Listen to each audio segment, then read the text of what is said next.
Perkenalkan, nama saya Takwin Hamid Bahi. Nama saya Adrianus Naid Kaking. Yang pertama, perspektif finansial. Ukuran kinerja finansial memungkinkan para manajer jasa untuk menentukan kontribusi implementasi strategi perusahaan terhadap peningkatan profitabilitas. Biasanya perusahaan menekankan dua aspek utama dalam perancangan strategi finansialnya. Pertumbuhan pendapatan dan produktivitas. Ada 3 tahap bisnis yang berkaitan dengan tujuan finansial yang sesuai. Yang pertama, growth.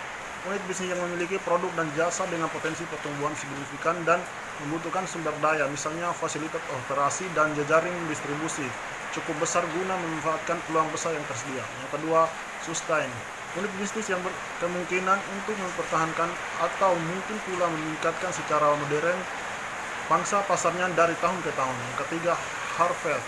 Unit bisnis dewasa yang hanya membutuhkan investasi secukupnya untuk mempertahankan kapabilitasan dan peralatan operasi. Yang berikut, perspektif pelanggan. Komponen ini menekankan pentingnya proses identifikasi segmen pasar yang kita inginkan dijadikan pasar sasaran dan proposisi nilai. Yang ditawarkan pada mereka ada 3 manfaat utama. Yang pertama, manfaat fungsional. Yang kedua, manfaat emosional. Yang ketiga, manfaat ekonomi. Unsur utama dalam setiap strategi bisnis adalah proposisi nilai yang menggambarkan atribut produk dan jasa yang unik, praktik manajemen rasional dengan pelanggan, dan reputasi perusahaan yang ditawarkan kepada pelanggan sasaran. Yang pertama, operational excellence. Perusahaan unggul dalam dimensi harga, kompetitif, kualitas produk, serta pemenuhan dan pengiriman pesan secara responsif. Yang kedua, customer intimacy. Perusahaan menekankan kualitas relasi dengan para pelanggan dan kelengkapan solusi layanan yang ditawarkan. Yang ketiga, produk leadership. Perusahaan berkonsentrasi pada aspek fungsional, fitur, dan kinerja superior produk dan jasa. Berikut perspektif proses bisnis internal. Untuk mendukung penciptaan dan penyampaian proposisi nilai yang bisa memuaskan segmen pasar sasaran dan mewujudkan tujuan finansial yang diharapkan, proses internal kritis harus disusun dan diperbaiki secara berkesinambungan. Pencapaian proposisi nilai yang unik dan perbaikan produktivitas bagaimana yang diharapkan bisa diwujudkan melalui 4 proses utama. Yang pertama, membangun proaktif lewat inovasi produk dan jasa baru serta memasukkan pasar baru dan segmen pelanggan baru. Yang kedua, meningkatkan nilai pelanggan dengan jalan memperkokoh relasi dengan pelanggan saat ini. Yang ketiga, mencapai keunggulan operasional dengan cara melakukan perbaikan berkesinambungan atas manajemen rantai pemasok. Yang keempat, berusaha menjadi good corporate citizen dengan jalan membangun hubungan yang efektif dengan stakeholder eksternal.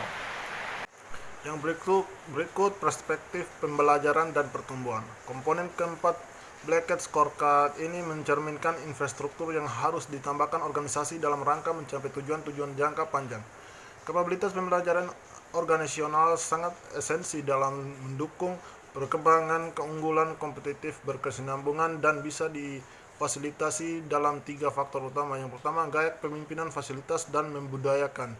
Yang kedua, budaya market derivative dan entrepreneur yang mendukung perubahan dan penolakan atas status quo.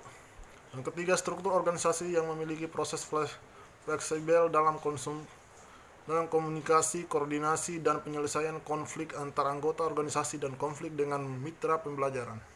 Berikut konsep kepuasan pelanggan. Definisi kepuasan pelanggan dapat diklasifikasikan ke dalam 5 kategori pokok. Perspektif definisi normatif, akuitas atau keadilan prosedural bisa membatasi kontribusi riset kepuasan pelanggan, terutama dalam penentuan hal definisi yang sesuai untuk konteks spesifik, pengembangan akurat kepuasan yang sahih, dan satu pembandingan dan pengidentifikasian hasil riset empiris.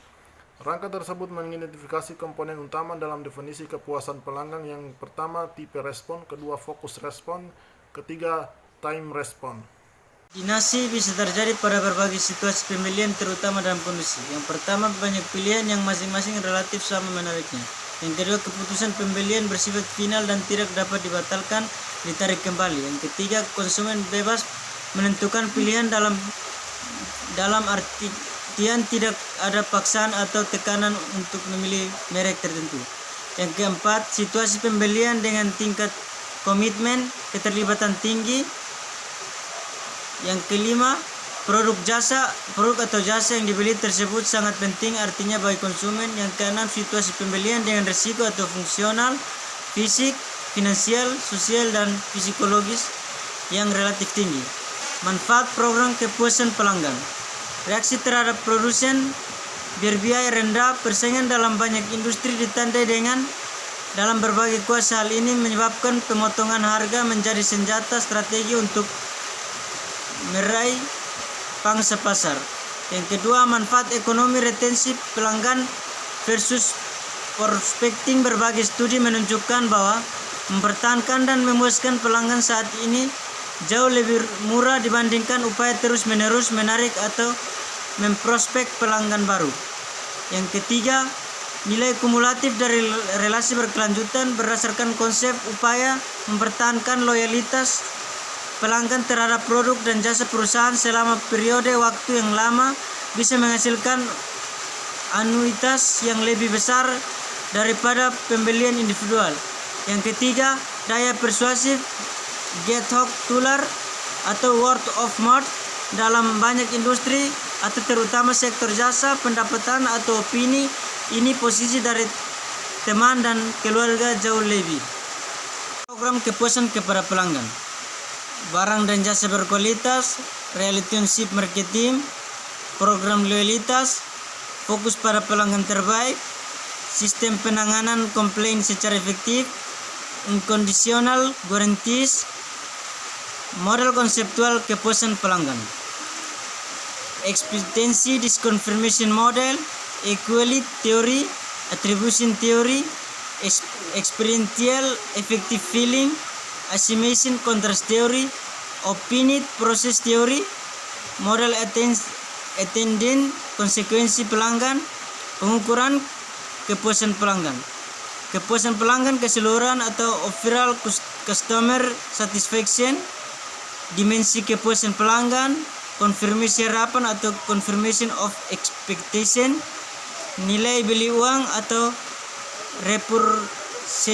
repursementian, ketersediaan untuk merekomendasi atau willingness to be comment, ketidakpuasan pelanggan atau customer dissatisfaction, metode pengukuran, sistem keseluruhan dan saran, ghost mystery shopping, last customer analysis, survei kepuasan pelanggan. Sekian dan terima kasih.